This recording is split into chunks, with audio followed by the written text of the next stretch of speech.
Hey everyone, आप सभी का स्वागत है हमारे यूट्यूब चैनल में। तो जैसा कि हमने लास्ट पार्ट में देखा था, यांग शू ने अब अपनी फैमिली का बदला ले लिया होता है और किस तरह से डेमन पैलेस की आड़ में यांग मैनतिन के कारवां पे हमला करता है। उसके पूरे ट्रेजर्स को बर्बाद करते हुए वो उन दोनों बाप बेटों को मजबूर कर देता है कि वो जंगल में अकेले भाग पड़े। इधर दूसरी तरफ से यांग शू ने तिंग को उस ऑक्शन में भेज दिया होता है ताकि वो यांग की फैमिली को सप्रेस करने के लिए heart of the demonic tree को उस ऑक्शन में खरीद ले, वो भी ऊंचे दामों की बोली लगा करके। वो 1 मिलियन यूज करते हुए उस heart of the demonic tree को खरीद लेती है, जिससे वो यांग फैमिली तिलमिला जाती है और किसी को यूतिंग का पीछा करने के लिए भेज देती है ताकि वो पता लगवा सके कि ऐसा करने वाला कौन है। तो दूसरी तरफ हम देखते हैं कि यांग शू उन दोनों बाप बेटे का पीछा करने के लिए जंगल की तरफ जा पड़ता है।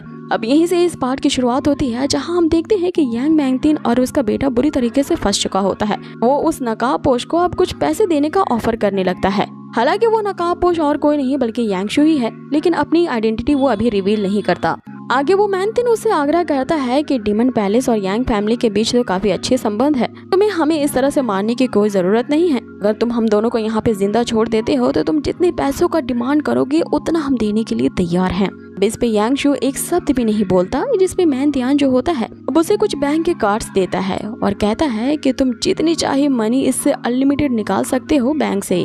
ये यांग फैमिली का ही पर्सनल बैंक है, इस कागज का यूज करके तुम अनलिमिटेड मनी वहाँ से निकाल सकते हो। आगे यहाँ यूतिंग ने यांग शू को एक सीक्रेट जो बताया होता है वो रिवील होता है। यांग फैमिली कई सालों से डेमन पैलेस के लिए ही काम करती है। सीक्रेट तरीके से यहाँ जो यांग फैमिली है अपने किलर्स को ट्रेनिंग दे रहे हैं कि वो किसी पे भी अटैक करके उन्हें मरवा सके। ऐसा करने के लिए वो यंग मैन को अगवा करते हैं और उन्हें किलर बनने की ट्रेनिंग देते हैं। प्रिंस अब का करता धरता वो यांग मैनतिन ही है।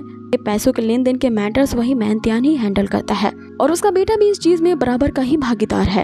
अब यहाँ ये याद करते हुए यांग शू उससे कहता है कि अपने इस खून से सने हुए पैसों को अपने पास ही रखो और इसी के बदले में तुमने कितने सारे यंग नौजवानों को ब्लू डेमन आइलैंड में भेज दिया था सड़ने के लिए इन्हीं पैसों के बलबूते पे। आज भी कई लोग वहाँ पे एज अ गुलाम की जिंदगी जी रहे हैं, इसीलिए यांग शू उन पैसों को ही जला देता है। इसमें मैनतियान का बेटा वहाँ तिलमिला उठता है और यांग शू को धमकी देने लगता है कि लगता है कि तुम उस ब्लू डेमन आइलैंड से आए हो और अपने साथियों का बदला लेना चाहते हो। मैं भी अब तुम्हारे उन्हीं मरे हुए साथियों के पास तुम्हें भेज देता हूँ। ऐसा कहते हुए वो अपने ब्लड थ्रस्टी बीस्ट को समन करता है। यहाँ जो उसके सोल पेस्ट जैसे ही अवेकन होते हैं वो यांग शू पे हमला करते हैं, लेकिन यांग शू तो वहाँ है ही नहीं, मात्र उसका हालुसिनेशन है। यांग शू तो उनके पीछे खड़ा होता है और यहाँ पे अपना मास्क रिवील करते हुए कहता है कि शुरुआत से मैं जो चाहता हूँ वो तुम्हारे पैसे नहीं है बल्कि तुम लोगों की जान ही है, क्योंकि जो तुमने मेरी फैमिली के साथ किया है वही मैं अब तुम्हारे साथ करने वाला हूँ। यहाँ यांग शू को देख करके वो मैनतियान समझ जाता है कि ये बंदा चू फैमिली से है, इसने तो पूरी प्लान बना के हमारा यहाँ शिकार किया है। अब आगे यांग शू जो होता है अपने सोल पेट यानी मॉक्सी को सम्मन करता है। अब आगे मॉक्सी जो होता है वो उन दोनों बीस्ट से फाइट करने लगता है। अब यहाँ मॉक्सी इतना खूंखार बन चुका होता है कि अपने पंजे के एक ही वार से वो उस बीस्ट को पीछे धकेल देता है। इससे मैनतियान अब अपने बीस्ट को मॉक्सी के ऊपर हमला करने के लिए भेजता है।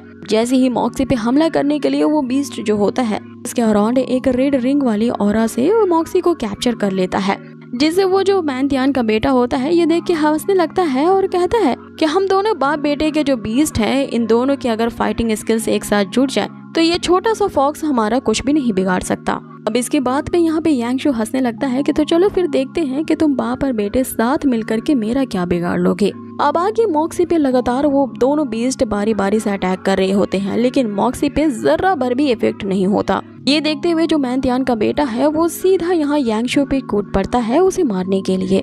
अब यांग शू और उसकी फाइट शुरू हो जाती है, लेकिन यांग शू एक ही मूव में ही मैनतियान बेटे को पूरी तरह से फ्रीज कर डालता है, जिस पे उस बेटे की ऑन द स्पॉट ही वही मृत्यु हो जाती है। ये देख के उसका फादर तिलमिला उठता है और जोर से वो यांग शू का नाम चीखते हुए कहता है कि मैं अपने बेटे का बदला तुमसे लेकर के ही रहूंगा। जिस पे यांग शू से कहता है कि सबसे पहले तुम जा करके उन इनोसेंट लोगों से जा करके मिलो और उनसे माफी मांगो, तो तुम्हारी साजिश के चक्कर में आ करके महले ही मारे जा चुके थे, क्योंकि मैं अब तुम्हें उन्हीं इनोसेंट मरे हुए लोगों के पास भेज रहा हूँ। अब आगे यांग शू अपने उसी भयानक स्किल ब्लडी आइज का यूज करता है और इधर मॉक्सी भी उन दोनों बीस्ट को अब खत्म कर चुका था कि वो मैनतियान देखता है कि वो इस ब्लडी आई की वॉर का यहाँ सामना नहीं कर पाएगा, इसलिए वो वहाँ से फिर से दुम दबा के भाग जाता है। इस पे यांग शू मॉक्सी को ये ऑर्डर देता है कि ये बंदा यहाँ से बच के जाना नहीं चाहिए। यहाँ मॉक्सी अपने फ्लेम फायर का यूज करता है जो कि सीधा उस मैनतियान पे जा करके हमला करता है। एक बड़ी ब्लास्ट के साथ हम उस मैंतियान की चीख को सुनते हैं, जिससे हमें पता चलता है कि अब वो मैंतियान भी मारा जा चुका है। कि तभी एक मार्क्समैन वहाँ पे आता है, जो ये सारा नजारा देख करके दंग रह जाता है और अपनी सवारी पे सवार होते हुए ये डिसाइड कर लेता है कि इन सारी घटना को उसे लॉर्ड जिया को इन्फॉर्मेशन देनी होगी, क्योंकि वो लॉर्ड जिया ही डेमन पैलेस के कर्ता धर्ता है।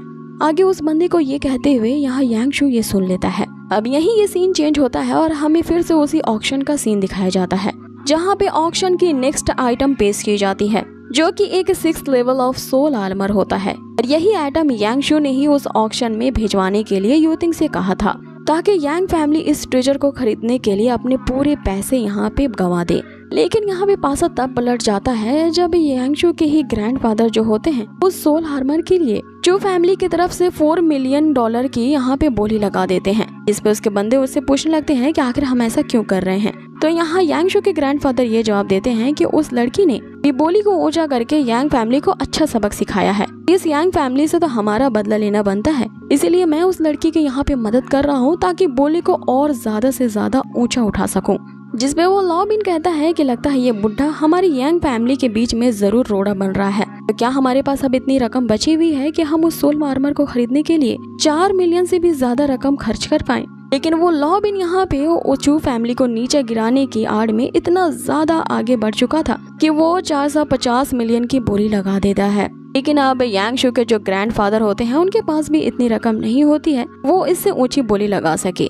कि तभी यूतिंग जो कि प्राइवेट रूम में होती है 460 मिलियन की बोली लगाती है। अब इतना ऊंचा दाम सुन करके पूरे ऑक्शन में ये बातें फैलने लगती है कि आखिर ये मिस्टीरियस वुमेन है कौन, जो कि यांग फैमिली को ट्रैप करने के लिए इतनी ऊंची बोलियों पे बोलियां लगाई जा रही है।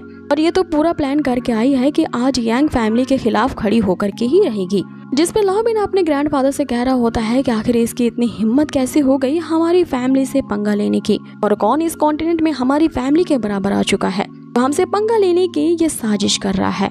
वे ग्रैंडफादर उसे कहते हैं कि इस पूरे ऑक्शन हाउस में किसी के पास इतना ज्यादा फाइनेंशियल रिसोर्सेज यानी कि इतना ज्यादा पैसा नहीं होगा जो कि हमारी फैमिली से ज्यादा हो। इसीलिए फिर से यांग फैमिली की तरफ से बोली लगाई जाती है और अब की बार 480 मिलियन की बोली लगाई जाती है, जिसपे यूतिंग फिर से बोली बढ़ाते हुए पूरे 500 मिलियन की बोली लगा देती है। इस पे वो जो ग्रैंडफादर होता है ये कहता है कि अब ये जो सोल आर्मर है ये इतना भी ज्यादा वॉर्थी नहीं है कि 500 मिलियन से ज्यादा रकम इसकी बढ़ाई जाए, इसीलिए हम अभी यांग मैंतियान के आने का इंतजार करेंगे। ये तभी यूतिंग को यहाँ यांगशु का एक मैसेज मिलता है कि वो ऑक्शन हाउस के बाहर उसका इंतजार कर रहा है। अब आगे वो जो लॉबिन होता है वो अपने ग्रैंडफादर से ये रिक्वेस्ट कर रहा होता है कि अभी अभी हमने वो तो हार्ट ऑफ डिमोनिक ट्री को अपने हाथों से जाने दिया, इसके लिए पूरी सिटी में हमारी नाक कट गई है और सभी हमारी हार की ही बातें कर रहे हैं। तो आपकी बार इस सोल आर्मर को हम उस लड़की के हाथों में नहीं जाने देंगे। अब यहाँ उस लॉबिन के बातों में वो ग्रैंडफादर भी आ जाते हैं और अपनी यांग फैमिली की तरफ से एक बॉटम लाइन वो क्रिएट करते हैं जो कि 505 मिलियन का होता है। तो वो अब लॉबिन से कहते हैं कि वो इससे ज्यादा खर्च नहीं कर पाएंगे चाहे वो लड़की जितनी भी बोली लगाए। अब आगे वो जो लॉबिन होता है यांग फैमिली की तरफ से 505 मिलियन की बोली लगा लेता है। तो इसी रकम पे उस ऑक्शन हॉल में वो सोल आर्मर भी बिक जाता है। और यही तो वो यांगशु और यूतिंग का प्लान होता है कि इस सोल आर्मर के लिए वो इतनी ज्यादा रकम खर्च करवा दे कि वो कंगाल हो जाएं। वो लॉबिन जैसे ही वो सोल आर्मर उनका हो जाता है इसकी बहुत ही ज्यादा खुशी मनाता है, ये सोचते हुए कि आखिरकार यांग फैमिली की यहाँ पे जीत हुई है। भी एक नौकर वहाँ पे दौड़ते हुए आता है और वो उस ग्रैंडफादर और लॉबिन को सारी सच्चाई बताता है कि उनके कारवां को पूरी तरह से किसी ने लूट लिया है। अब ये सुनती ही यूतिंग उस प्राइवेट रूम से बाहर निकलती है और वहाँ पे दरवाजा खोलती है और दरवाजे के पास वहाँ पे यांगशु होता है जिसने दोबारा से अपनी आइडेंटिटी छिपाने के लिए मास्क लगा लिया होता है। आगे एक सर्वेंट आती है और यांग फैमिली से वो सोल आर्मर के लिए पैसे मांग रही होती है कि क्विकली पे कर दें, लेकिन यांग फैमिली के पास तो अब पे करने के लिए एक फूटी कौड़ी भी नहीं है। इसलिए अब यांगशु उनकी हंसी उड़ाने लगता है। जब यांग फैमिली की इतनी औकात ही नहीं थी तो उन्हें इस ऑक्शन में भाग लेने ही की क्या जरूरत थी। कि तभी वहाँ ऑक्शन की लेडी सबके सामने ये अनाउंस करती है कि यांग फैमिली अब इस आउटफिट को अफोर्ड नहीं कर पाएगी इस ऑक्शन में जो बेची गई थी, इसीलिए यांग फैमिली को इस पूरे ऑक्शन हॉल से ही डिस्क्वालीफाइड किया जाता है और इस ऑक्शन के जो फाइनल विजेता है वो डेमन पैलेस के ही यंग मास्टर को दिया जाता है क्योंकि वो मार्क्स लगाए यांगशु ही है। अब आगे यांग शू उस लॉबिन की तरफ इशारा करते हुए कहता है कि मुझे अफसोस हो रहा है ये बताते हुए कि अब यांग मैन तियान और उसका बेटा भी अब यहाँ पे कभी वापस नहीं आ पाएंगे। अब ये सुनते ही वो लॉबिन वो अपने ग्रैंडफादर के साथ उस ऑक्शन हॉल से निकल पड़ता है। आगे जो उसके ग्रैंडफादर है यहाँ समझ जाते हैं कि ये जो डेमन पैलेस का यंग मास्टर है वो जरूर हमारी यांग फैमिली को ही टारगेट कर रहा है। उसने जानबूझ करके ऐसा किया है हमारी यांग फैमिली को नीचा दिखाने के लिए। और मुझे डर है कि डेमन पैलेस में जरूर कुछ न कुछ चेंज हुआ है, इससे अब डेमन पैलेस और हमारे बीच के संबंध इस तरह से बिगड़ गए हैं। जिसपे लॉबिन उसे कहता है कि हमारी यांग फैमिली तो इतनी ज्यादा पावरफुल है, मात्र वो डेमन पैलेस का एक यंग मास्टर हमारी फैमिली को इस तरह से मैनिपुलेट कैसे कर सकता है, तो क्या हम इसका बदला उससे नहीं लेंगे।